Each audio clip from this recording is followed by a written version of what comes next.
বলছি কাকিমা, এখানে খাওয়ার দোকান কোথায় আছে? খাওয়ার দোকান ওই যে সামনে। আমি তো এখানে নতুন, জানি না, চলো না একটু দেখিয়ে দিবে। ঠিক আছে চলো তাহলে দেখিয়ে দিচ্ছি। ঠিক আছে, বসো। कुछ हो गया कुछ हो गया कुछ पहली पहली এই দোকানটায় খেয়ে নাও যা খাওয়ার। তুমি একটা খাও। না না খাবো নি। আরে একটা খাও না। তোমার চোখে একটা কি লেগে আছে। ঠিক আছে, আমি এখন আসি তাহলে। আচ্ছা যাও। ওই তোর একটা ভিডিও ভাইরাল হয়েছে দেখুন। না এই দেখ না এই ভিডিওটা। আপনি কি এই পিকটাকে ভালোবাসেন? তাহলে লাইক সাবস্ক্রাইব করা লাগবে না। আর যদি কাবাগরটাকে ভালোবাসে থাকে তাহলে লাইক সাবস্ক্রাইব অবশ্যই করবেন। আর যদি কিছুই না করেন তাহলে বুঝে নেব আপনি এইটা। আজ একটা গরিব মানুষ আমাকে খাবার চেয়েছিল, বলছিল সামনের দোকানে যা হোক কিছু খাওয়াতে।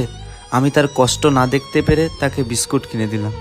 বিস্কুট খেতে না খেতেই তার চোখে কান্না চলে এলো, কিন্তু ওটা ছিল খুশির কান্না, কারণ সে অনেক দিন না খেয়ে কাটিয়েছিল।